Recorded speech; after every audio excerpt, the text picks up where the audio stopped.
Movie शुरू होती है इंग्लैंड के पोर्ट रॉयल से, जहां डॉन्टलेस जहाज पर एक लड़की समुद्री लुटेरों का गाना गा रही होती है।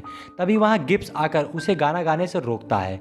फिर जेम्स नॉरिंगटन वहां आते हैं और ये बताते हैं समुद्री लुटेरों का गाना गाना अच्छी बात नहीं होती है, वो बुरे इंसान होते हैं। समुद्री लुटेरों की एक ही सज़ा है, मौत।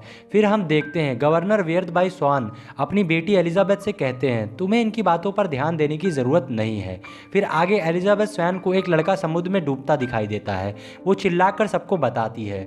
वो लोग उस लड़के को बचाकर जहाज पर लाते हैं। तभी एलिजाबेथ को लड़के के गले में एक समुद्री लुटेरों का सिक्का दिखाई देता है। एलिजाबेथ को लगता है अगर उसने ये बात उन लोगों को बताई तो वो लोग उस लड़के को जान से मार देंगे। फिर एलिजाबेथ उसकी जान बचाने के लिए उस सिक्के को अपने पास रख लेती है। फिर हम कहानी में 8 साल आगे बढ़ते हैं। अब एलिजाबेथ स्वान बड़ी हो चुकी है। फिर हम देखते हैं उसके फादर गवर्नर स्वान उसके लिए एक खूबसूरत ड्रेस लाते हैं और कहते हैं कि आज मैं तुम्हारी शादी की बात करूंगा। आगे हम देखते हैं विल टर्नर जिसे एलिजाबेथ ने बचाया था, वो भी अब बड़ा हो चुका है। वो एक लोहार है। वो एक तलवार बनाकर गवर्नर के घर लाता है जिसे हॉरिंगटन को गिफ्ट में दी जाएगी। तभी वहां एलिजाबेथ आती है। एलिजाबेथ विलियम को देखकर बहुत खुश होती है। मिस्टर स्वान एलिजाबेथ को लेकर जाने लगते हैं। आगे हम देखते हैं जेम्स नॉरिंगटन का प्रमोशन हो रहा था। मिस्टर स्वान नॉरिंगटन को तलवार गिफ्ट करते हैं। फिर मूवी में मेन कैरेक्टर जैक स्पैरो की एंट्री होती है। जैक अपनी छोटी सी नाव को पोर्ट पर पार करता है। तभी वहां का मैनेजर आकर नाम पूछता है और कहता है यहाँ पर नाव पार करने के लिए 1 रुपया लगता है। जैक उसे 3 रुपया देकर कहता है ये रखो तिगने दाम और भूल जाओ नाम। तो वो मैनेजर उसका नाम स्मिथ रख देता है। फिर जैक एक जहाज देखता है जिसका नाम इंटरसेप्टर होता है। वो उस जहाज को चुराने वहां आया था। तभी वहां 2 सैनिक आकर उसे रोक लेते हैं और पूछते हैं तुम्हारा नाम क्या है और तुम यहाँ क्यों आए हो। जैक कहता है वो इस जहाज को चुराने आया है। जैक कहता है वो इस जहाज को चुराकर टॉर्टुगा शहर में धौंस जमाएगा। सैनिकों को लगता है जैक मजाक कर रहा है। इधर नॉरिंगटन एलिजाबेथ से शादी की बात करता है। तभी एलिजाबेथ बेहोश होकर नीचे पानी में गिर जाती है। जैक एलिजाबेथ को बचाने के लिए पानी में कूद जाता है। एलिजाबेथ के पानी में गिरने से वो सिक्का पानी से कनेक्ट करता है और तभी वहाँ जोर का झटका होता है। फिर जैक एलिजाबेथ को बचाकर बंदरगाह लाता है, लेकिन सारे सैनिक जैक को पकड़ लेते हैं। लेकिन एलिजाबेथ कहती है जैक ने मेरी जान बचाई है, हम उसे जेल में भी डाल सकते हैं। जैक एलिजाबेथ पर बंदूक रखकर कहता है मुझे जाना होगा और मैं तुम्हारा जहाज भी ले जा रहा हूँ। जैक भागने लगता है और सैनिक उसका पीछा करते हैं। जैक एक लाहौर की दुकान में जाकर अपनी हथकड़ी तोड़ने लगता है। तभी वहाँ विल टर्नर आ जाता है। फिर उन दोनों के बीच तलवार से लड़ाई होती है। तभी वहाँ पोर्ट रॉयल के सैनिक आकर जैक को पकड़ लेते हैं। रात में ब्लैक पर्ल जहाज पोर्ट रॉयल पर आकर वहाँ हमला कर देता है। ब्लैक पर्ल के लुटेरे पूरे शहर में घुसकर वो सिक्का ढूंढने लगते हैं। लुटेरों को पता चलता है वो सिक्का गवर्नर की बेटी एलिजाबेथ के पास है, इसलिए वो उसे पकड़कर अपने साथ ले जाते हैं। अगली सुबह विल टर्नर सैनिकों के पास जाकर एलिजाबेथ को बचाने चलने को कहता है, लेकिन कोई उसकी बात नहीं सुनता क्योंकि ना ही वो सैनिक था और ना ही जहाजी। फिर विल टर्नर जैक स्पैरो के पास मदद मांगने जाता है।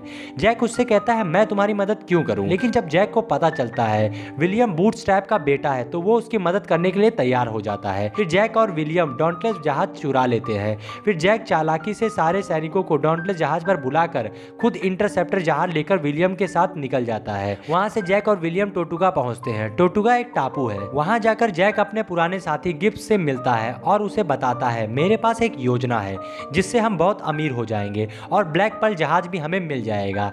हमें बस मौत की पहाड़ी तक जाना होगा और उसके लिए हमें कुछ जहाजियों की ज़रूरत है। इधर हम देखते हैं बारबोसा ब्लैक पर्ल जहाज के कप्तान हैं और वो एलिजाबेथ से कहता है तुम्हारे गले में जो सिक्का है वो कोर्टेस खजाने का सिक्का है। एस्टिक के लोगों ने ये खजाना कोर्टेस को दिया था। एस्टिक के लोग मानते थे कि वो बहुत बुरा आदमी है, इसलिए भगवान कोर्टेस ने खजाने पर एक श्राप डाल दिया है। जो भी उसका एक सिक्का चुराएगा उस पर यह श्राप आ जाएगा कि वो मर नहीं सकता और उसे कुछ महसूस नहीं होगा, वो कंकाल बनकर जिएगा। अगले दिन जैक अपनी टीम के साथ मौत की पहाड़ी के लिए निकल जाता है। इधर बारबोसा एलिजाबेथ को एक जगह ले जाते हैं जहां पर सारा खजाना होता है और वो एलिजाबेथ का हाथ थोड़ा सा काट कर उसके खून सिक्के से स्पर्श कराते हैं और उस सिक्के को खजाने में डाल देता है ताकि वो लोग श्राप से आज़ादी पा सके। मगर उसे आज़ादी नहीं मिलती क्योंकि वो सिक्का एलिजाबेथ का नहीं था, वो बूटस्ट्रैप के बेटे का था जो कि विलियम था। तभी विलियम जैक के साथ वहां पहुंचकर एलिजाबेथ को बचा लेता है, लेकिन उसे बचाने में जैक वहीं फंस जाता है और वो दोनों वापस निकल जाते हैं। दूसरी तरफ एलिजाबेथ विलियम को बताती है कि उन्हें मेरी ज़रूरत नहीं है, उन्हें तुम्हारी ज़रूरत थी, क्योंकि वो सिक्का जो तुम्हारे पिता लेकर भागे थे वो उसी को ढूंढ रहे हैं। फिर विलियम जैक को बचाने के लिए वापस जाता है और पकड़ा जाता है। दूसरी तरफ जैक बारबोसा से एक सौदा कर रहा होता है। जैक बारबोसा को बताता है, अगर तुम श्राप से आज़ाद हो गए तो बाहर गवर्नर की पूरी फौज तुम्हें मारने के लिए तैयार बैठी है। पहले तुम गवर्नर की पूरी टीम को मार दो और फिर श्राप से मुक्त हो जाओ। फिर तुम्हारे पास 2 जहाज होंगे। उन सबको मारने के बाद डॉन्टलेस जहाज तुम रख लेना और ब्लैक पर्ल जहाज मुझे दे दो। फिर बाहर बारबोसा के लुटेरे और गवर्नर के सैनिक के बीच खतरनाक लड़ाई होती है। उधर जैक खजाने में से एक सिक्का चुरा लेता है ताकि अगर कोई उसे मारे तो वो मरे नहीं और अपना बदला भी ले सके, क्योंकि 12 साल पहले बारबोसा ने जैक को एक वीरान टापू पर छोड़ दिया था, एक बंदूक और एक गोली के साथ, ताकि वो खुद को मार सके। जैक बारबोसा को मारकर अपना बदला पूरा करना चाहता था। फिर जैक और बारबोसा में फाइट होती है। तभी विलियन अपने खून के साथ सिक्के को उस खजाने में डाल देता है, जिससे सभी श्राप मुक्त हो जाते हैं। और उसी वक्त जैक स्पैरो अपनी आखिरी गोली को बारबोसा के सीने में मार देता है, जिससे बारबोसा मर जाता है। अगले सीन में हम देखते हैं पोर्ट रॉयल में मिस्टर गवर्नर विलियम और एलिजाबेथ की शादी के लिए राजी हो जाते हैं और वहीं जैक स्पैरो को फांसी की सजा हो रही होती है। लेकिन एक बार फिर जैक स्पैरो बच निकल जाता है। वो पानी में कूद जाता है जहां ब्लैक पर्ल जहाज आ जाता है और जैक फिर से ब्लैक पर्ल का कैप्टन बन जाता है और ये मूवी यहीं पर खत्म हो जाती है।